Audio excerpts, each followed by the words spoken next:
How did a 40-cent cup of kopi, about 31 US cents, become the most important boundary I set for myself this week? This ridiculously cheap hack I'm about to share isn't actually going to work for you. In fact, by the time you see this, the promotion will already be over. But how did an expired 40-cent cup of kopi, about 31 US cents, become the most important boundary I set for myself this week? My bedroom is my ultimate sanctuary. When you are in a prolonged rebuilding phase, the world outside often feels too rushed, too demanding, and too emotionally noisy. So, you retreat. The four walls of your room become the only option that feels genuinely safe. You spend hours in there, isolating yourself from the friction of the world. Eventually, even just sitting up in a chair gets too tiring. Your posture slumps, your spine aches, and you end up just lying flat on the floor during the day, simply because the tiles are cooler. But there is a hidden danger in making a room too safe. You stay in it for so long that the air starts to hold on to you.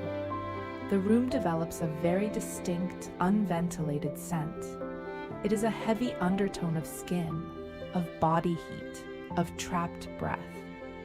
I try to mask it with medicated oils and ointments, which smell familiar and deeply comforting to me.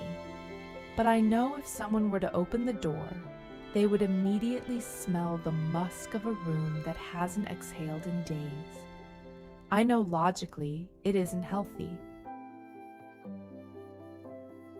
But the thought of going outside, of performing normalcy, feels like lifting a boulder. That is where the 40-cent coffee comes in. There was a local promotion where a cup of kopi cost 50 cents, and bringing your own tumbler knocked off another 10.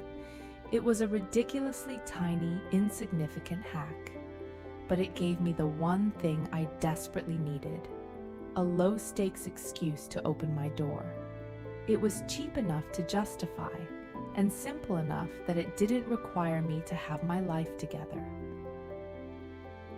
So I take my tumbler and I walk to the kopitiam. I don't talk to anyone. I just sit there amid the ambient chatter of strangers, holding a warm cup and finally breathing air that isn't trapped inside my own sanctuary. Sometimes you don't need a massive breakthrough to heal.